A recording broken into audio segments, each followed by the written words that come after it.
గుడ్డులో పిండి వేసి చూడండి, ఇంటిల్లిపాది ఇష్టంగా అయితే తినేస్తారు. మనం మార్నింగ్ చేసి పెట్టుకున్న నైట్ వరకు చాలా అంటే చాలా మెత్తగా ఉంటాయి. మరి గుడ్డులో పిండితో రెసిపీ ఎలా ఏంటనేది మీకు చూస్తేనే కదా అర్థమవుతుంది. లేట్ ఎందుకు, ఇంకా వీడియోలోకి వెళ్ళిపోదాం పదండి. ముందుగా ఒక బౌల్ అయితే తీసుకొని అందులోకి ఎగ్గునైతే వేసుకోవాలి. మీరు ఎక్కువ పిండి తీసుకున్నట్లయితే ఎగ్స్ అనేవి ఎక్కువగా వేసుకోవచ్చు. ఇలా నేను ఒక ఎగ్ అయితే తీసుకున్నాను.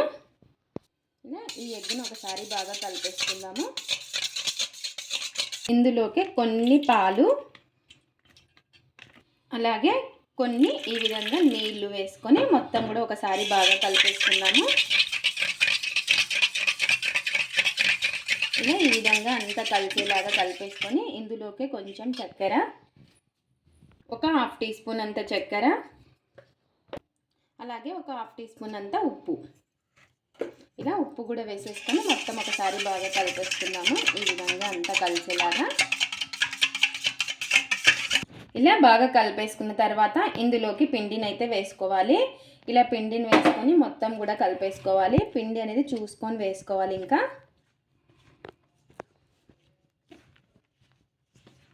ఇలా ఈ విధంగా మొత్తం కలిసేలాగా బాగా కలిపేసుకోవాలి. కొంచెం మెత్తగానే తడిపేసుకోవాలి పిండిని.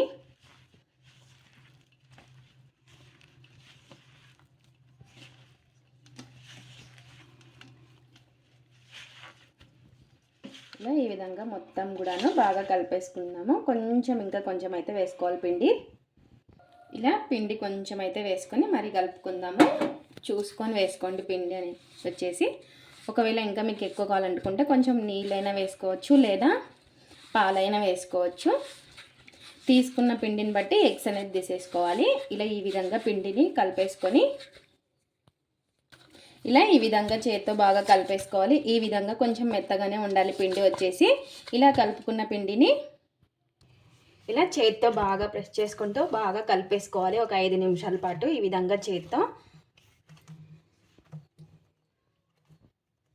ఇలా కొంచెం పైన పొడి పిండి అనేది వేసుకుంటూ బాగా కలిపేసుకోవాలి. ఎక్కువ వేసుకోకూడదు. ఇలా కొంచెం అతుక్కోకుండా ఈ విధంగా వేసుకొని కలిపేసుకోవాలి. ఇలా చేత్తో బాగా ప్రెస్ చేసుకుంటూ కలిపేసుకొని ఒక 1/2 అవర్ పాటు నానబెట్టేసుకోవాలి పిండిని. ఇలా ఈ విధంగా కలిపేసుకొని ఇప్పుడు కొంచెం పైన నూనె అయితే వేసుకుందాము. ఇలా ఈ విధంగా నూనెలో ఒకసారి ఈ విధంగా అనేసుకొని ఒక 1/2 అవర్ పాటు నానబెట్టేసుకుందాం పిండిని. ఇలా 1/2 అవర్ తర్వాత అయితే మనకు పిండి అయితే బాగా నానిపోయి ఉంటుంది. చూసారు కదా, ఈ విధంగా నానిపోయిన పిండిని ఒకసారి బాగా చేత్తో ఈ విధంగా బాగా కలిపేసుకొని 2 భాగాలుగా చేసుకోవాలి. ఇలా ఈ విధంగా చేసేసుకొని ఇలా ఈ విధంగా చేసేసుకోవాలి. ఈ విధంగా లావుగా ఇలాగే 2 కూడాను సేమ్ అయితే చేసేసుకోవాలి. ఇలా ఈ విధంగా చేసుకోవాలి. ఇలా ఇంకా కొంచెం నూనె అనేది అప్లై చేసేసుకొని ఇప్పుడు ఈ పిండి ముద్దనైతే తీసుకొని మొత్తం నూనె ఎక్కువ పడుతుందన్నమాట ఈ బన్ పరాటాకి. ఇలా మనకి ఎంత వీలైతే అంత పతలాగా అయితే ఒత్తేసుకోవాలి. చాలా పతలాగా అయితే ఒత్తేసుకోవాలి.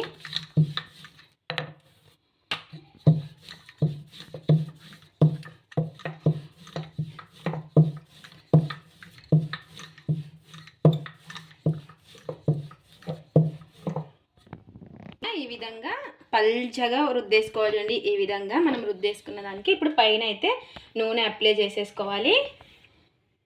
ఇలా నూనె అనేది ఎక్కువగా పడుతుంది. ఇలా ఈ విధంగా అంతా కూడాను అప్లై చేసేసుకొని ఇప్పుడు ఇలా మధ్యలోకి ఈ విధంగా ఇది కూడాను ఈ విధంగా ఫోల్డ్ అయితే చేసేసుకోవాలి. ఇలా ఫోల్డ్ అయితే చేసేసుకొని ఈ విధంగా ఇలా దగ్గరికి అనేసుకోవాలి.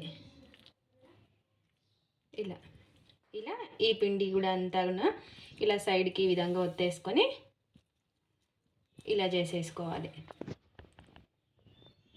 ఇలా చేసుకున్న దాన్ని ఒక ప్లేట్లో అయితే పెట్టేసుకుందాం. అలాగే ఇంకోటి అయితే తీసేసుకొని ఇంకా ఇది కూడా ఇందాక ఎలా ఒత్తేసుకున్నామో అలా పలాగా ఒత్తేసుకోవాలి.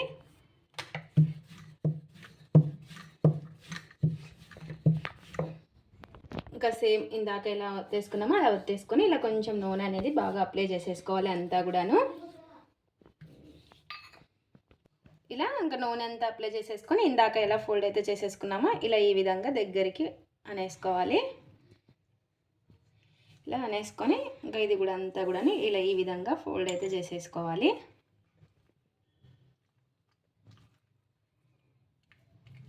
ఇలా ఈ విధంగా ఒత్తేసుకొని ఇది ఇలా సైడ్కి అనేసుకొని ఈ విధంగా దగ్గరికి చేసేసుకోవాలి. ఇలా ఇంకా మనకి ఎన్నైతే ఉంటాయో అన్నీ ఇదే విధంగా చేసేసుకొని ఇప్పుడు ఒక పిండి ముద్దనైతే తీసుకోవాలి. ఇప్పుడు మరి కొంచెం నూనె అనేది అప్లై చేసేసుకొని ఈ విధంగా చేత్తో ఇలా ఒత్తేసుకోవాలి. మరి చేత్తోనే ఒత్తేసుకోవాలి. ఈ విధంగా మందంగానే ఉండాలి. ఇలా ఈ విధంగా ఒత్తేసుకోవాలి. అలాగే ఇంకోటి కూడా మనకి ఎన్నైతే ఉన్నాయో ఇంకా అన్నీ ఇదే విధంగా చేత్తో ఈ విధంగా ఒత్తేసుకోవాలి అండి. ఇక్కడ వచ్చేసి ప్యాన్ అయితే పెట్టేసుకున్నాను. ప్యాన్ వేడెక్కిన తర్వాత మీడియం ఫ్లేమ్లో పెట్టేసుకొని కొంచెం నూనె అయితే వేసుకోవాలి. ఇలా నూనె అనేది వేసేసుకొని మనం చేసి పెట్టుకున్న ఈ బన్ పరాటాని ఇందులో పెట్టుకొని మీడియం ఫ్లేమ్లో కాల్చుకోవాలి.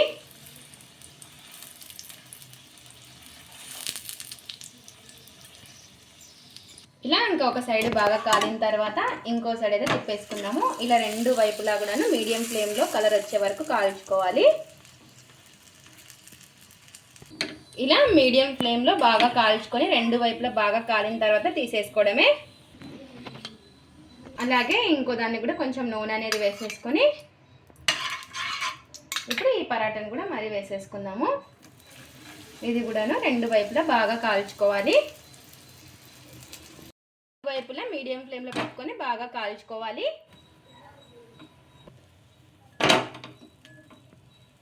ఇలా రెండు వైపులా బాగా కాల్చుకొని తీసేసుకోవడమే. ఎంతో టేస్టీగా ఉండే ఎగ్తో బన్ పరాటాలు అయితే రెడీ అయిపోయాయి. ఈ బన్ పరాటాను కూడా ఒకసారి ఈ విధంగా చేత్తో ఇలా కొట్టేసుకోవాలి. అన్నీ కూడాను ఈ విధంగా ఎంతో టేస్టీగా ఉండే బన్ పరాటాలు అయితే రెడీ అయిపోయాయి. మనకు నచ్చిన కర్రీస్తో అయితే తినేయచ్చు. చూసారు కదా లేయర్లుగా చాలా అంటే మీరు కూడా ఒకసారి ఈ విధంగా ట్రై చేయండి. చాలా అంటే చాలా బాగుంటుంది. లోపల కూడా పర్ఫెక్ట్గా కుక్ అయి ఉంటుంది. మీడియం ఫ్లేమ్లో కాల్చుకోవాలి. ఇది ఫ్రెండ్స్ ఇవాల్టి వీడియో. మా వీడియోస్ కనుక మీకు నచ్చినట్టయితే లైక్ చేయండి, షేర్ చేయండి, కామెంట్ చేయండి, సబ్స్క్రైబ్ చేసుకోండి. స్కిప్ చేయకుండా పూర్తి వీడియో చూడండి. చూసిన వాళ్ళు ఒక లైక్ అయితే చేయండి. అలాగే బన్ దోశలు ట్రై చేసి ఎలా వచ్చిందో కామెంట్ అయితే చేయండి. Thanks for watching. Bye bye.